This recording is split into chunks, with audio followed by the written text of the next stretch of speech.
welcome back to the Badass Broadcast. This is your weekly dose of unapologetic self-love and mindset elevation. This episode is gonna hit a little different, a little bit more raw, a little heavier, but just as bold and just as real. Because here's the truth. Even the strongest, fiercest, most aligned people have days when they feel broken. We all hit those moments where the light feels dim, the fire feels low, and the motivation just isn't there. So if you've been in a fog lately, if you've been walking through grief, burnout, or big life transitions, this one's for you. This is a real talk about grief, growth, and grit. Because broken crayons still color. And being a badass doesn't mean pretending you're okay. It means showing up anyway. All right, I got my water, I got my tissue, and I got my backup comfort chocolate. So let's get into it. To the spotlight, let yourself shine. Every word, every beat, your truth So let me tell you where I am right now. My son, my absolute rock, just left to serve a 2-year mission for the Church of Jesus Christ of Latter-day Saints. And y'all, it's not that I'm worried about him. I'm not one bit worried about him. I know he's good. I know he's safe. I know he's in the hands of something greater.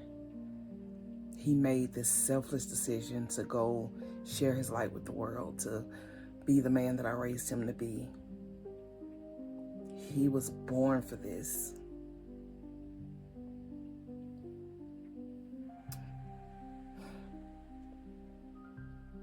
But I didn't think it would be this hard.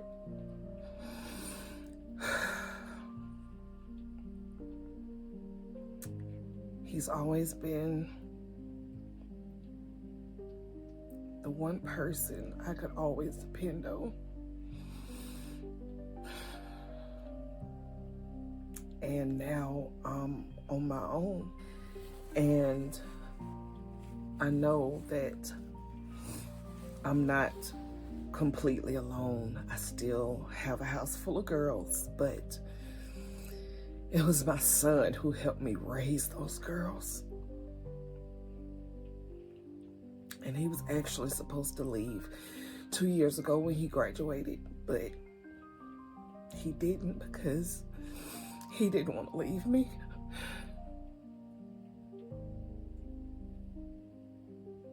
He knew how much I depended on him, so he stayed.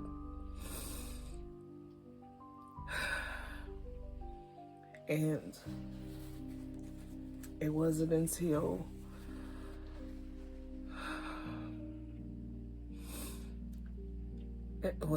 our aunt got really sick and we were able to spend Thanksgiving with her just a few weeks before she passed.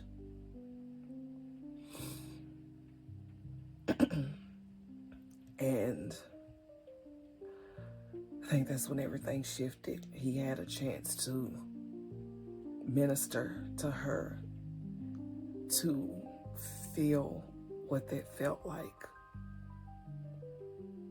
to be a light to someone whose light was so dim, to be that in her final days. And when she passed, I think that's when it hit him the hardest. That was the first time he had lost somebody so close to him. And he felt so much gratitude for being able to spend that last Thanksgiving with her. And I think that's when he knew that it was time. I know that's when he knew it was time. He actually talked about it quite a bit in his farewell talk at church a few Sundays ago. But he knew that he had to go share his light with the world. And there was no way I was going to stand in the way of that kind of calling. How could I? And the entire time he was prepping for his mission, he would always ask, "Are you going to be all right?" And I just kept telling him, "I'm fine. You got to go."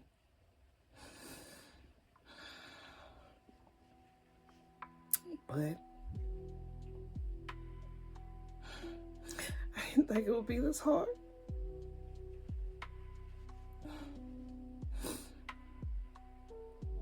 And even though I can talk to him once a week, it's definitely not the same. And I know it's just one of those things that's going to take some getting used to. Back on Valentine's Day, he brought me a little heart-shaped tin full of Chick-fil-A cookies. That's where he worked. He swears by Chick-fil-A. He loves that place. And on the lid, he wrote,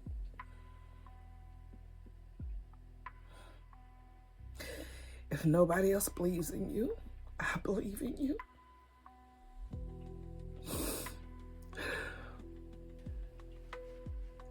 He's been preparing me in his own way, giving me rules to live by while he's gone, telling me to get out and make friends and to build this business I've dreamed of. And he kept saying, "You gonna be ready to buy that house when I get back, right?" Telling me to quit my job and go all in. So even though I've had many days, or probably all the days since he's left,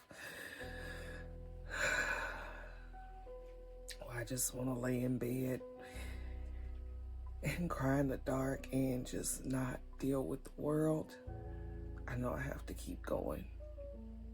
And it hasn't even been a week. It feels like it's been forever. But I know I have to keep going because he believes in me and he expects me to keep going. And I'll be honest, I've had so many moments where I've wondered if I was enough. Did I give him enough? Was I present enough? Did I do enough? But then I look at the man he's become, the way he loves, the way he leads, the way he lives, and I realize I did that. I raised that.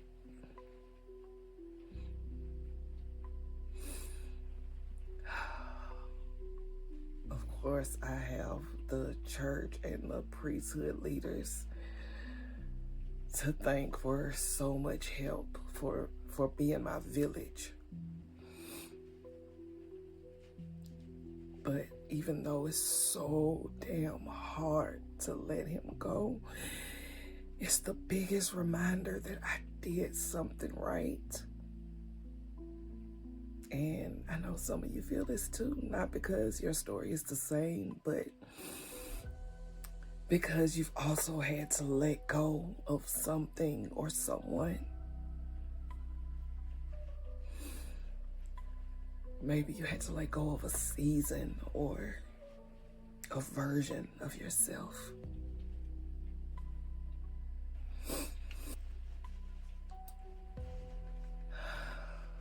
Grief comes in so many forms. And I'll be honest with you, I'm just now fully grasping the understanding how deeply we can grieve someone who hasn't passed away. And some of you might be thinking, well, Duh, of course we can grieve someone who's still alive. But I know there's some of you who are like me and might be realizing it for the first time. Or maybe you just realized it the first time you had to go through it.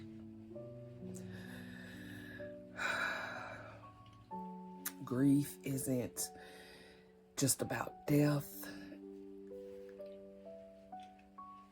It can be about a child leaving home. And if you've had a child go off to college or something like that, you definitely know that one. It can be a relationship ending. It could be a friend who drifted away. A job or dream you had to let go of. Or even the version of you that doesn't exist anymore. Grief is an emotional response to loss. And that loss doesn't have to be permanent or physical. And because of that truth, it's easy to miss it, to not even realize you're grieving. So how do you recognize it? Some signs of grief might look like feeling emotionally numb or overwhelmed, loss of motivation or creativity, difficulty concentrating or exhaustion or insomnia, increased irritability, sadness that seems to just come in waves and, it comes and it goes. Feeling disconnected, alone, or just like something is off. Wanting to withdraw from people or routines. Sound familiar? And then there are stages of grief, which are linear, by the way. The first stage is denial. Like this isn't really happening. Having a hard time accepting what is. Then there's anger. Why is this happening to me? Why not somebody else? Who's responsible for this? There's bargaining. If I just do this, then maybe I can fix that. There's depression, the weight of the loss that settles in. And then there's acceptance, when you start to make peace and adjust. And you can move through all of these stages in a few days, in a week, or cycle through them for months, even sometimes years if you're not careful. But there's no wrong way to grieve. You're not broken. You're just moving through a process. Because what they don't tell you is that grief can feel like fog. It sneaks in and dulls your glow. It makes it hard to think, to create, to show up. You don't want to do anything. You want to lie in bed with the curtains drawn and just be still. And truthfully, that's how I've been feeling this week. This was not the original episode that was on the plan for my podcast lineup. But I just felt like I lost my flow. Like I don't have anything to say. Like I'd rather just disappear for a little bit and be left alone. But I can't. And I won't, because I know there are people who are waiting on the next episode of the Badass Broadcast. There are people waiting on the next post that hits home. There are people watching, and even if they never tell me that they're watching, and some of them, they're waiting on me to show up so they can give themselves permission to do the same. And if you know me, you have probably never seen me cry. But my options were to show up with tears flowing or don't show up at all. So here I am in all my hot mess glory. How do you show up when you feel broken? You just do. You don't wait for the spark. You light the damn match yourself. You take one small step. You record one episode. You post one truth. Even when it's messy. Especially when it's messy. Because the truth is, you don't have to feel high vibe to be powerful. You don't have to be on to be impactful. You just have to show up. One post, one step,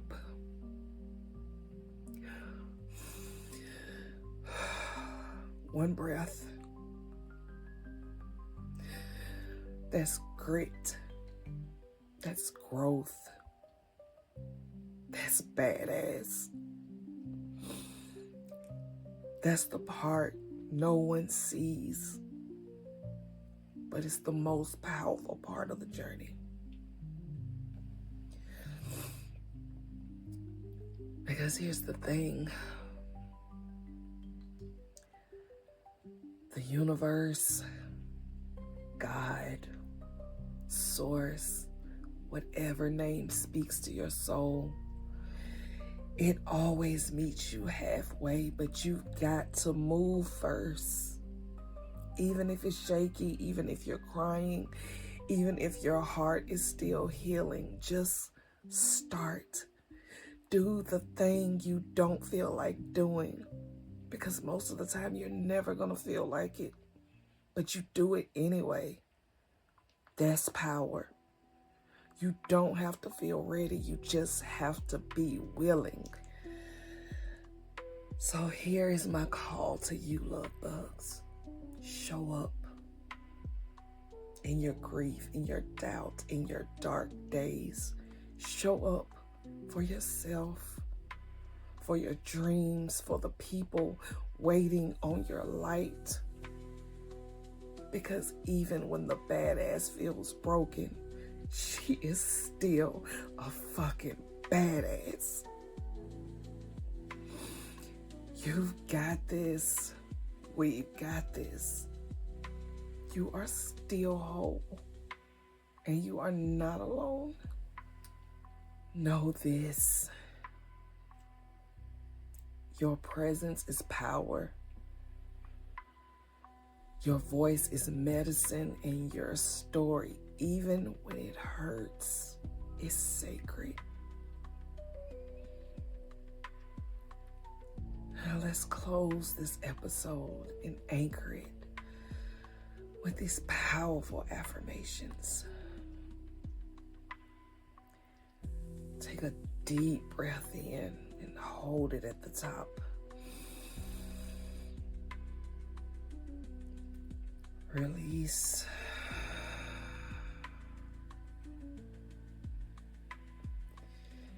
And repeat after me. Even when I feel broken, I am still whole. Even when I grieve, I am still growing. Even when I doubt, I am still divine. I honor the heaviness and I choose to rise again and again.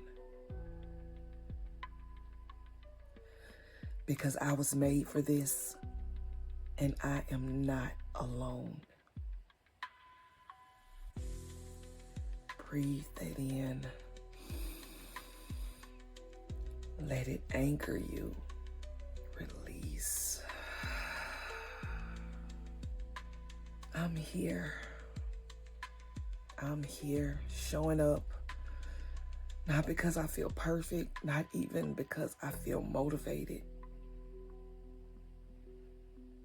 but because that's what it means to lead. Because that's what it means to be a badass. And I know you can do the same. I thank you so much for tuning in. I love you. I see you. And I'm proud of you. Remember, you are an unstoppable badass. Even when you feel broken. Worthy of everything your heart desires. Let's get it.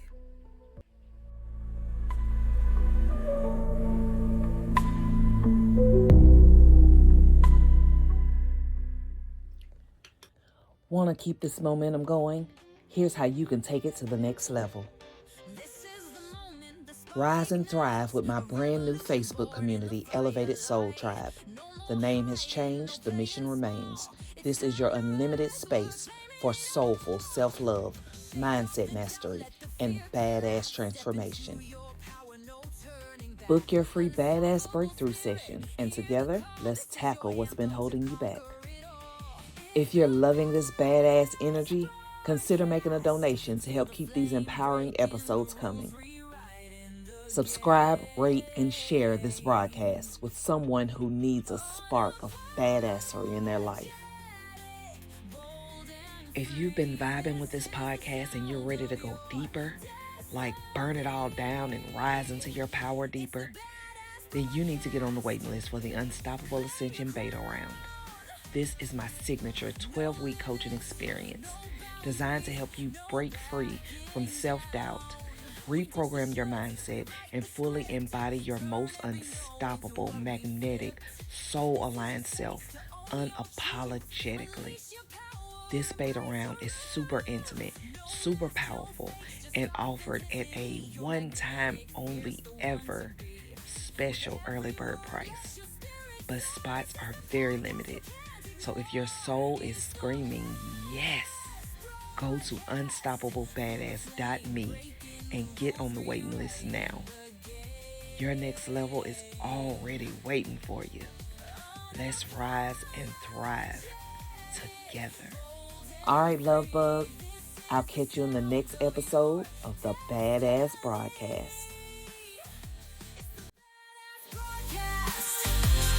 Claim your crown. No limits, no boundaries, no backing down. For the dreamers, the fighters, the ones who dare to rise from the ashes to take their share.